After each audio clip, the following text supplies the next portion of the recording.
नमस्कार, स्वागत है आपका मेरे चैनल पर। मेरा नाम है दीपिका शर्मा और हम पढ़ रहे हैं कक्षा 8 की सुप्रभात संस्कृत पाठमाला का पाठ 9, जिसका नाम है मूर्ख भृत्यः। मूर्ख भृत्य पाठ प्रारंभ करने से पहले यदि आपको मेरा शिक्षण कार्य पसंद आता है, पाठ पसंद आता है, तो प्लीज़ मेरे चैनल को लाइक, शेयर और सब्सक्राइब जरूर करें। साथ ही बेल आइकन को ज़रूर प्रेस करें, जिससे आने वाले पाठों के बारे में आपको जानकारी हो सके।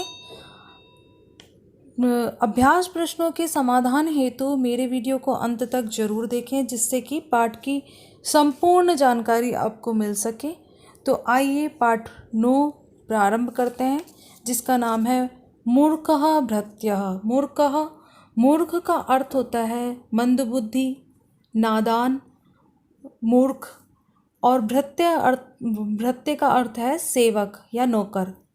तो जो नादान मूर्ख है उसके बारे में ये एक हास्य कथा है कि उसकी नादानी, उसकी बेवकूफ़ी किस तरीके से किसी के लिए नुकसानदायक हुई।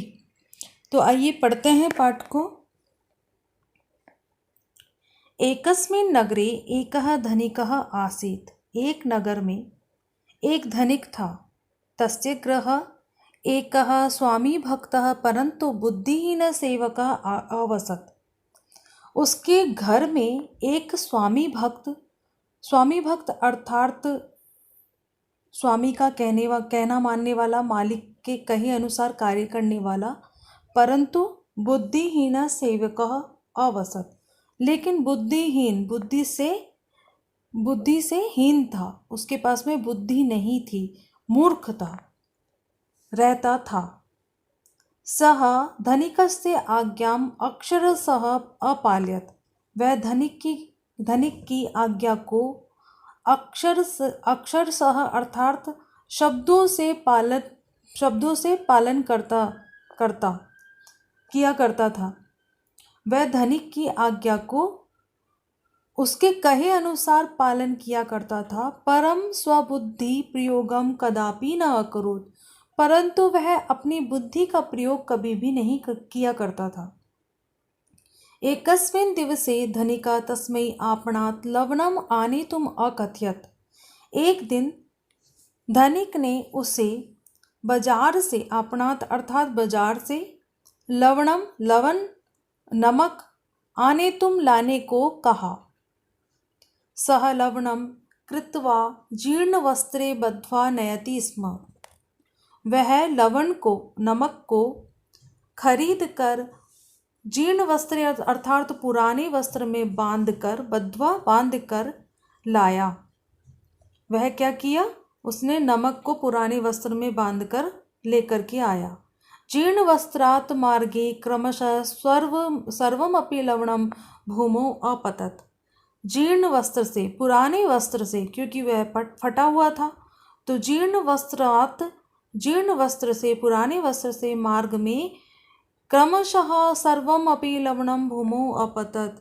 धीरे धीरे सारा लवण, नमक जो लाया था, वह भूमि में अर्थात जमीन पर गिर गया। अपतत्, गिर गया। स क्रोधम धनिकः वदति स्म। धनिक ने क्रोध से कहा, रे षट् किम कोपि जीर्णवस्त्रे लवणम आनयति। रे मूर्ख, क्या कोई जीर्ण वस्त्र, पुराने वस्त्र में भी लवण लेकर आता है? आगमिनी काले वस्तुनि मंजूषायाम एवानय। आगे से, अब से वस्तुओं को मंजूषायाम अर्थात पेटी में ही लाना। अब से जो भी वस्तुएं तुम लाओगे वो पेटी में लेकर के आना। मंजूषायाम, पेटी। ततः धनिकस्य सुतः, उसके बाद धनिक के पुत्र ने, कुकुरम शावकम, कुत्ते के बच्चे को, आनेतुम, लाने को, भृत्याय, नौकर से, कथयति स्म, कहा।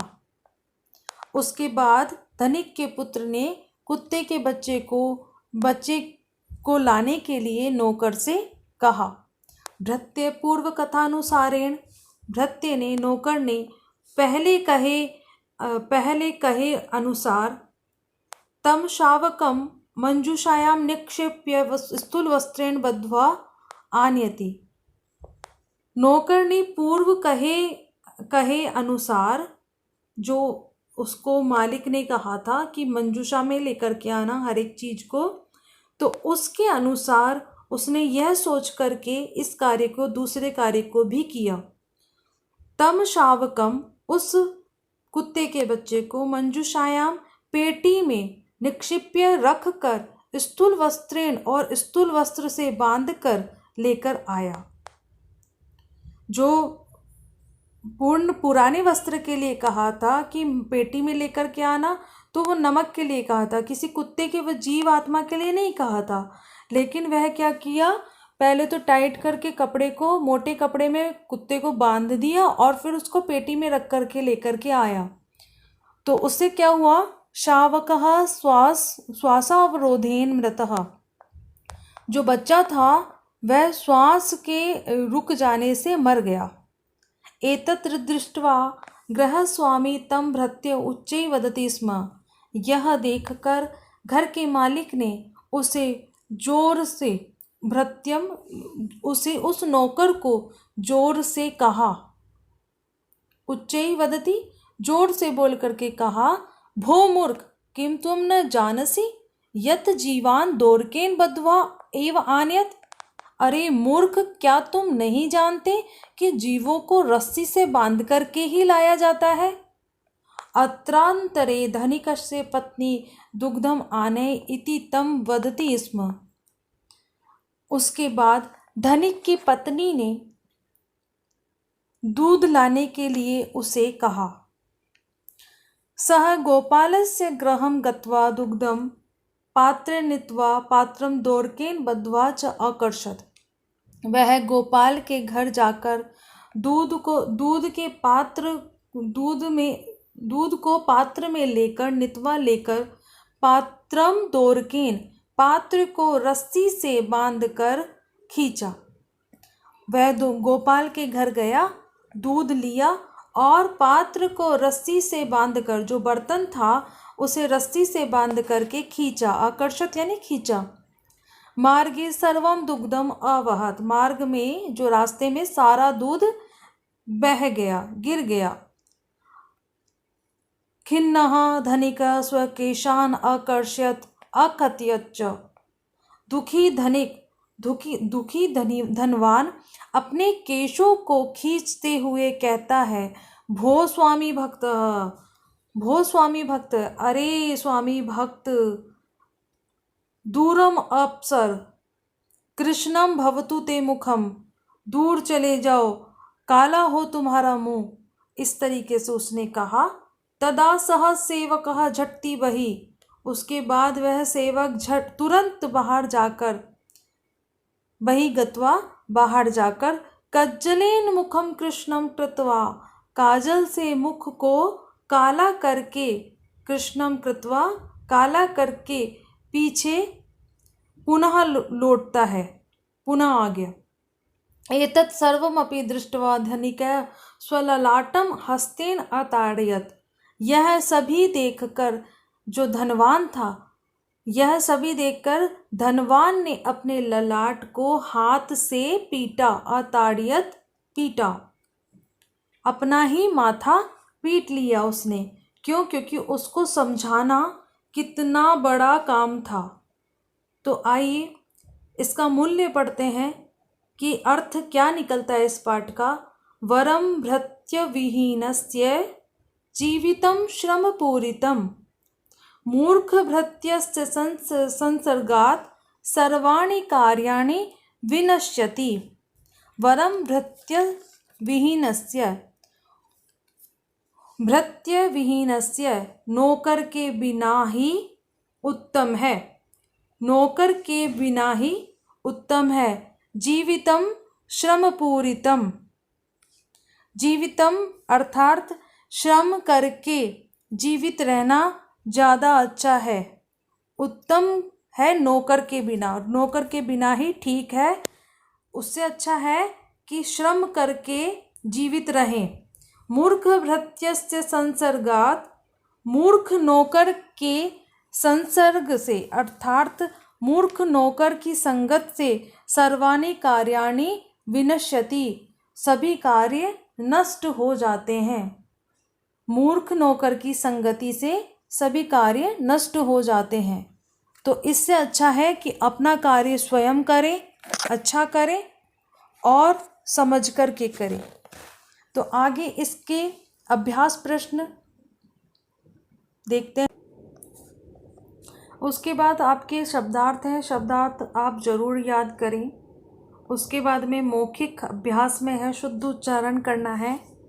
शुद्ध उच्चारण में अक्षरशः स्थूल वस्त्रेण प्रत्यागच्छत स्वललाटम अताड़यत कज्जलेन, इस तरीके से आप शुद्ध उच्चारण करें। उसके बाद में फिर से पुनः यही श्लोक है। वरम वरम भृत्य विहीनस्य जीवितं श्रमपूरितं मूर्ख भृत्यस्य संसर्गात् सर्वाणि कार्याणि विनश्यति। अच्छा है बिना नौकर के रहना, श्रम करके जीवित रहना और बिना नौकर के रहना अच्छा है। मूर्ख भृत्य अर्थात मूर्ख बुद्धिहीन नौकर की संगति से सारे कार्य नष्ट हो जाते हैं। अगले पृष्ठ पर लिखित प्रश्नोत्तर में विकल्प से आपको उचित उत्तर ढूंढ करके लिखने हैं। तो धनिकस्य सेवकः कीदृशः आसीत्, धनिक का सेवक कैसा था? बुद्धिमान, बुद्धिहीन, चतुरः, दंभी। तो कैसा था आपने पाठ पढ़ा है, तो बुद्धिहीनः, बुद्धि के बिना बुद्धिहीन। धनिकस्य सुतः सेवकाय किम आनेतुम अकथयत, धनिक के पुत्र ने सेवक के लिए क्या लाने के लिए कहा? तो क्या लाने के लिए कहा था? कुकुरम शावकम, कुत्ते का बच्चा, मार्जर शावकम, बिल्ली का बच्चा, मूषक शावकम, चूहे का बच्चा, अश्व शावकम, घोड़े का बच्चा। तो क्या लाने के लिए कहा था? कुकुर शावकम। ग में है सेवकः दुग्ध पात्रम केन बद्ध्वा अकर्षत, सेवक ने दूध के पात्र को किससे बांधकर खींचा? शकटेन, बैलगाड़ी से, दोरकेन, डोरी से, रस्सी से, यानेन, मोटर गाड़ी से, हस्तेन, हाथ से। तो किससे बांध करके खींचा था? डोरी से। कज्जलेन कृष्णम मुखम कह कृतवान, काजल से किसने मुख काला किया?